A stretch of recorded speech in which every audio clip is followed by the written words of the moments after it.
अपनी झोपड़ी में राज करना दूसरों के महलों में गुलामी करने से कई गुना ज़्यादा बेहतर होता है। नमस्कार दोस्तों, मैं ज्योतिष आचार्य वासुदेव मिश्रा आपका अपने चैनल भविष्यवाणी पावर ऑफ द लॉर्ड में हार्दिक स्वागत करता हूं।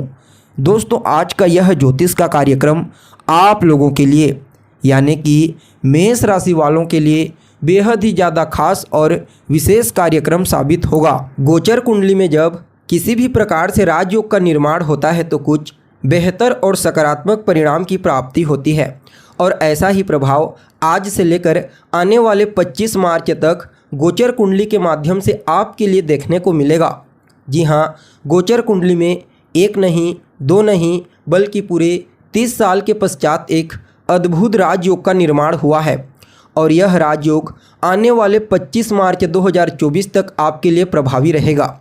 इस राजयोग का निर्माण जिन ग्रहों के द्वारा किया जा रहा है, अगर यह तीनों के तीनों ग्रह आपकी जन्म कुंडली में बलवान हैं, इनकी प्लेसमेंट अच्छी है, तो समझ जाइए आने वाला 25 मार्च 2024 तक का समय आपके लिए किसी स्वर्णिम समय से कम साबित नहीं होगा।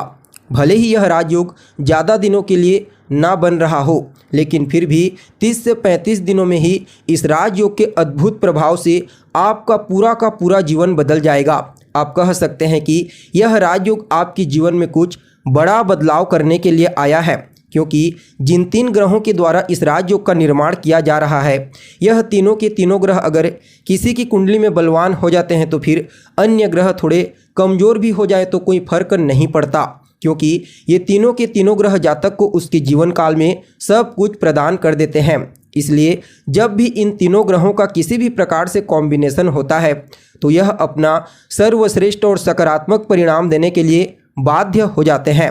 तो ऐसे में बड़ी सहजता और स्पष्टता के साथ जानने का प्रयास करेंगे कि यह राजयोग आपके जीवन में क्या कुछ बड़ा परिवर्तन करने वाला है। जी हाँ, इस राजयोग के प्रभाव से किन किन क्षेत्रों में आपको विशेष रूप से लाभ और सफलता की प्राप्ति होगी, तो वहीं किन किन बातों का और कौन कौन सी सावधानी आपको विशेष रूप से इस राजयोग के दरमियान रखनी होगी, ताकि सकारात्मक परिणाम की प्राप्ति में जो आपको ज़बरदस्त तरीके से होने वाली है उसमें कोई बाधा उत्पन्न न हो जाए। इसलिए कुछ सावधानी भी आपको रखनी आवश्यक है। साथ ही साथ इस राजयोग के प्रभाव को अपने लिए और ज़्यादा बेहतर बनाने के लिए क्या सामान्य और सरल उपाय आपको करना चाहिए, इन तमाम प्रकार के प्रश्नों के उत्तर आज के इस कार्यक्रम में आपको एक एक करके बताएंगे। इसलिए कार्यक्रम को बिना मिस किए अंत तक देखने का प्रयास कीजिए, ताकि कोई भी चीज़ आपसे मिस ना हो और आप हर एक चीज़ को बड़ी सहजता के साथ समझ जाएं।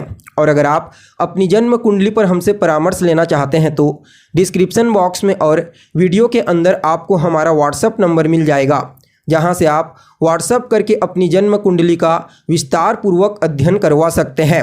तो दोस्तों देखिए, 13 फरवरी को सूर्यदेव मकर राशि से निकलकर कुंभ राशि में आए हैं और कुंभ राशि में पहले से ही शनिदेव गोचर कर रहे हैं बलवान अवस्था में, और 20 फरवरी को मकर राशि से निकलकर बुध महाराज कुंभ राशि में आए हैं।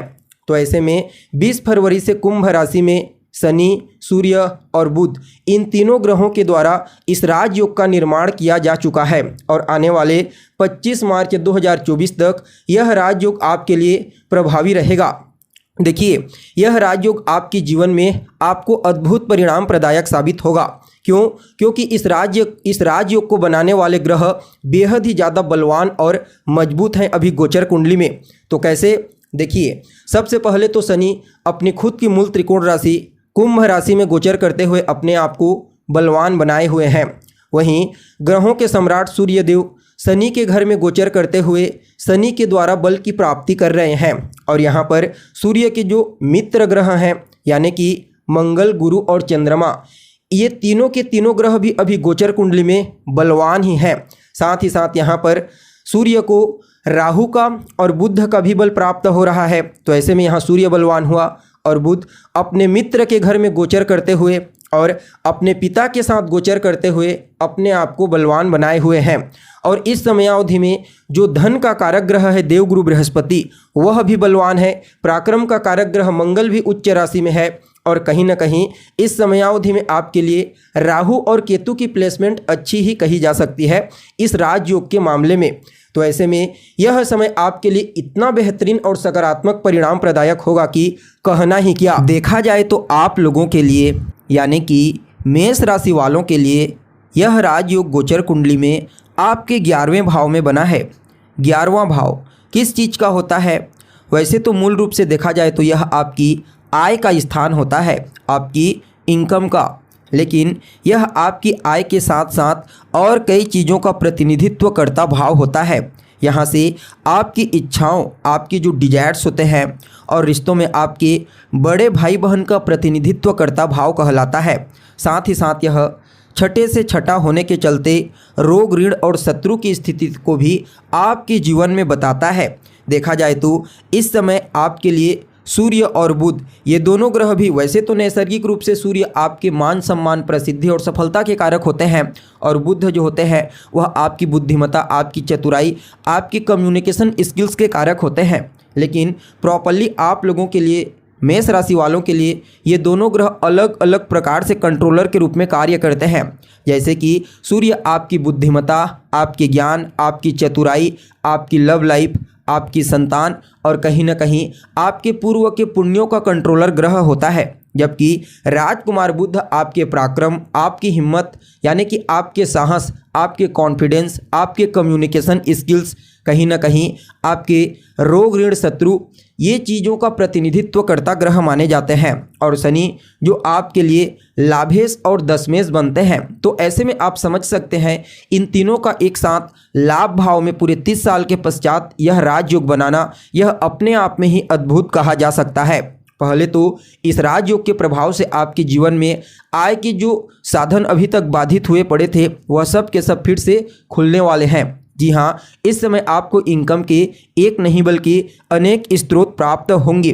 देखा जाए तो यह समय आपके जीवन में आपके मूल्य की वृद्धि करने वाला साबित होगा, चाहे वह किसी भी परिप्रेक्ष्य से क्यों न हो। यह समय आपकी डिजायर्स, आपकी इच्छाओं की पूर्ति कराने वाला समय साबित होगा। देखा जाए तो आपके पंचम, पराक्रम और आपके शत्रुओं, इन तीनों चीज़ों का कंट्रोल यहाँ पर 11वें भाव में इन 3 ग्रहों के द्वारा देखने को मिलेगा। तो ऐसे में इस समय आप अपने शत्रुओं के ऊपर पूरी तरह से हावी रहेंगे। रोग और ऋण इन दोनों से भी आपको ये तीनों ग्रह बचाने का कार्य करेंगे। देखा जाए तो यह राजयोग आपके संतान के करियर में भी बड़ा परिवर्तन लाएगा। जी हाँ, संतान को लेकर के अगर कहीं कोई चिंता थी आपके मन में तो वह चिंता इस राजयोग के प्रभाव से दूर हो जाएगी। हालांकि लव लाइफ को लेकर के थोड़ा आपको सावधान रहने की आवश्यकता है। क्योंकि ये तीनों के तीनों ग्रह पापक ग्रह माने जाते हैं। जब बुध परिस्थिति के आधार पर होते हैं तो दोनों क्रूर और पाप ग्रहों के बीच में है, तो बुध भी पापक ग्रह बन गए तो इनकी दृष्टि पंचम भाव पर पड़ेगी। तो यह आपकी लव लाइफ में तनाव का कारण बन सकती है और कहीं ना कहीं जो जातक संतान कंसीव करना चाहते हैं उनके लिए भी थोड़ा सा प्रॉब्लम क्रिएट कर सकता है। यह गर्भ में अपना प्रभाव डालते हैं, इसलिए थोड़ा सा जो महिलाएं प्रेग्नेंट हैं उनको विशेष रूप से सावधानी बरतने की आवश्यकता है। बाकी आपके संतान के करियर के लिए फ़ायदेमंद है, आपके करियर के लिए फ़ायदेमंद है। आपकी समस्याओं से आपको निजात मिलेगी। कहीं ना कहीं धन को लेकर के भी जो समस्या थी वह दूर होगी। आप अपने मेहनत, अपने पुरुषार्थ, अपने हिम्मत, अपनी बुद्धिमत्ता, चतुराई, कम्युनिकेशन स्किल्स सभी चीज़ों का इस्तेमाल इस समय भरपूर मात्रा में करेंगे और उन्हीं के प्रभाव से आपकी आय की स्थिति मजबूत होगी। और जब आय की स्थिति मजबूत होगी तो निश्चित तौर पर आर्थिक रूप से आप अपने आप को काफ़ी मजबूत महसूस करेंगे। देखा जाए तो यह जो राजयोग बना है आपकी कुंडली के 11वें भाव में, यह कहीं ना कहीं आपके जीवन में लाभ की स्थिति को तो मजबूत करेगा ही करेगा, साथ ही साथ आपके बड़े भाई बहनों के लिए भी काफ़ी बेहतर कहा जा सकता है। क्योंकि जो 11वां स्थान होता है वह आपके बड़े भाई बहनों का होता है। तो आपके बड़े भाई बहनों के करियर में भी कोई बड़ा परिवर्तन इस राजयोग के प्रभाव से देखने को मिलेगा। साथ ही साथ देखा जाए तो यह समय कहीं ना कहीं आपके ज्ञान में तो वृद्धि करेगा, लेकिन इससे ज़्यादा महत्वपूर्ण यह है कि इस समय आपके व्यक्तित्व का प्रभाव लोगों के बीच मजबूत होने वाला है, यानी कि लोगों का विश्वास आपके ऊपर मजबूत होने वाला है और यह आपके लिए एक बहुत बड़ी उपलब्धि कही जा सकती है। कुल मिलाकर के देखा जाए तो आप सभी मेष राशि वालों के लिए इस राजयोग को जो पूरे 30 साल के पश्चात बना है अत्यंत ही श्रेष्ठ और बेहतरीन परिणाम प्रदायक कहा जा सकता है। फिर भी इस समय को और ज़्यादा बेहतर बनाने के लिए रोजाना सूर्य देव को अर्घ्य प्रदान कीजिए। अर्घ्य देने वाले जल में एक लाल रंग का पुष्प डाल करके उन्हें अर्घ्य प्रदान करें। साथ ही साथ दशरथ कृत शनि स्तोत्र और आदित्य हृदय स्तोत्र इन दोनों का पाठ रोजाना कीजिए। आपके लिए यह राजयोग हर प्रकार से प्रॉफिटेबल साबित होगा। तो दोस्तों, हमें उम्मीद है जानकारी आपको पसंद आई होगी। फिर मिलेंगे एक नए और ताज़ा एपिसोड में। तब तक के लिए आप हमें इजाज़त दीजिए। नमस्कार।